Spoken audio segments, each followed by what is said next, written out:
akan membahas tentang pembelajaran afektif, efektif, dan menyenangkan atau disingkat dengan PKM. Baik, sebelum kami melanjutkan pembahasan kami, alangkah lebih baiknya kami akan memperkenalkan diri dulu, karena ada pepatah yang mengatakan tak kenal maka tak sayang. Jadi satu-satu kami akan memperkenalkan diri terlebih dahulu. Perkenalkan, nama saya sendiri Gerhard Foriswau, NIM 2103-1017, nomor absen nomor 6.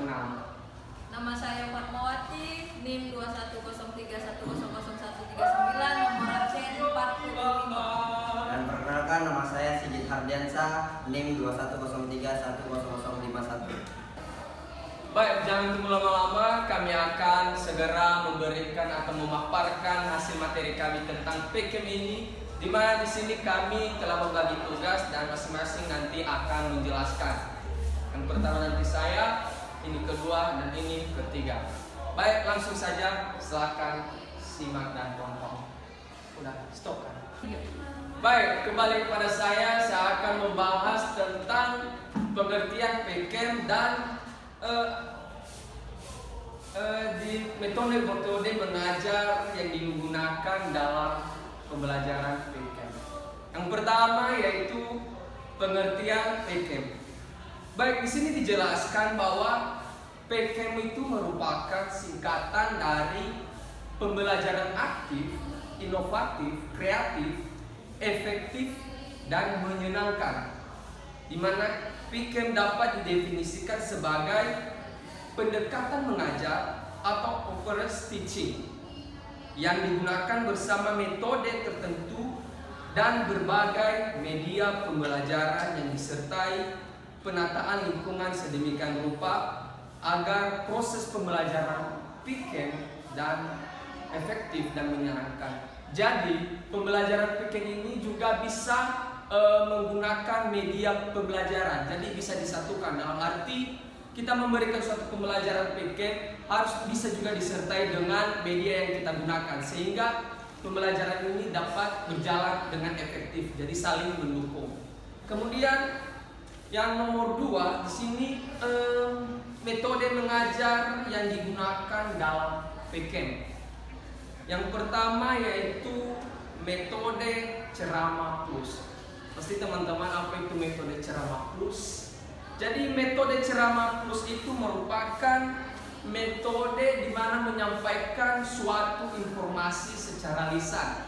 Contohnya saya seperti ini kan, saya memberikan suatu mata pelajaran atau pemahaman tentang pembelajaran yang kita bahas, itu suatu metode ceramah. Tanpa kita sadari, kita itu kita itu sedang berceramah dengan menyampaikan suatu informasi atau mata pelajaran secara lisan. Kemudian metode diskusi, yaitu ini menghadapkan terhadap suatu masalah peserta didik yang di mana nanti seorang guru memberikan suatu topik permasalahan, kemudian mahasiswa tersebut membentuk suatu kelompok sehingga mendiskusikannya kembali, jadi bisa memecahkan suatu masalah tersebut. Itu suatu metode diskusi yang digunakan dalam proses PKM. Kemudian metode demonstrasi. Metode demonstrasi ini yaitu mengajar dengan cara memperagakan barang atau kejadian. Contohnya seperti ini, saya seorang guru, kemudian saya menjelaskan suatu pembelajaran tentang teknik dasar dalam permainan sepak bola. Dengan ini saya akan memberikan suatu gerakan, contohnya dengan saya memegang suatu bola, media yaitu bola. Jadi saya akan melakukan teknik, contohnya menendang. Itu salah satu metode demonstrasi di mana menggunakan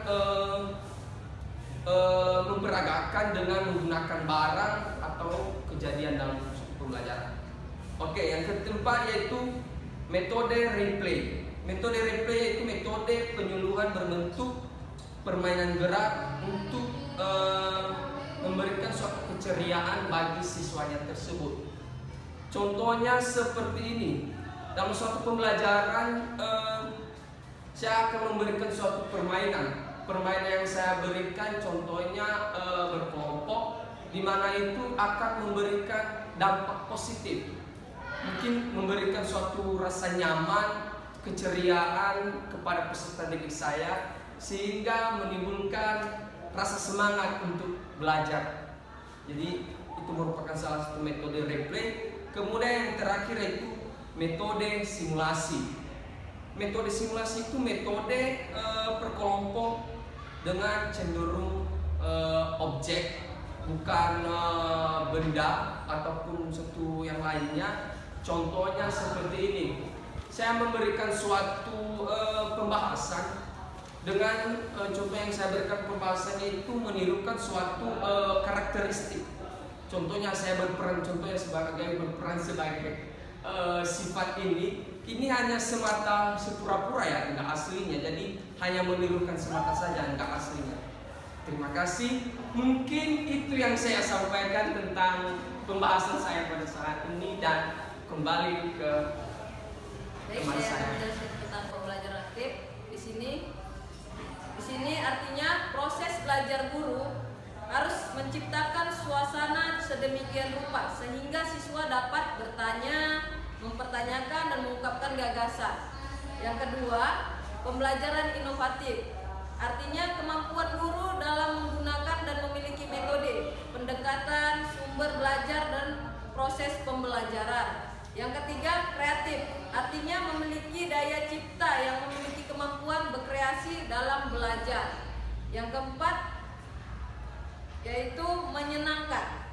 Artinya bahwa guru harus mampu menciptakan suasana yang menyenangkan sehingga murid itu di kelas itu dia tidak garing ataupun canggung jika guru menjelaskan atau mengajar dengan cara yang menyenangkan.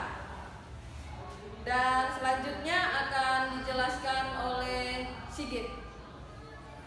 Oke, selanjutnya di sini ada C.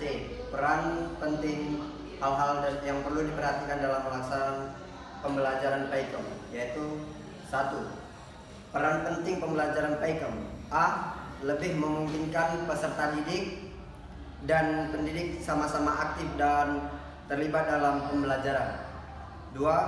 Hal-hal yang perlu diperhatikan dalam melaksanakan pembelajaran PAIKEM yaitu A. Memahami sifat yang dimiliki siswa. B. Memahami perkembangan kecerdasan siswa. C. Mengenal siswa secara perorangan. D. Memanfaatkan perilaku siswa dan pengorganisasian belajar. E. Mengembangkan kemampuan berpikir kritis, kreatif, dan kemampuan memecahkan masalah.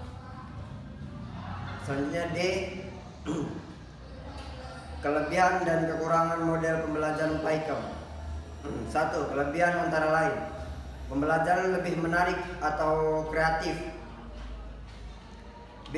Adanya keaktifan peserta didik baik fisik, mental, dan emosional. C. Adanya interaksi guru dan murid. D. Pembelajaran lebih variatif dan atau tidak membosankan. 2. Kelemahannya antara lain: A. Guru harus bekerja ekstra dan menerapkan pembelajaran ini. B. Guru harus mampu menciptakan kelas yang kondusif. C. Guru yang tidak memiliki daya kreasi yang tidak akan mampu memerlukan metode pembelajaran PAIKEM. Sekian, terima kasih. Baik, sekian hasil dari presentasi kami. Tadi kami sudah menjelaskan satu persatu dengan berbagai tugas tadi. Mungkin di sini masih banyak kekurangan baik dari visual atau audionya yang tidak kami gunakan. Mohon dimaklumi atau dimaafkan karena kita di sini serba kekurangan. Jadi jika ada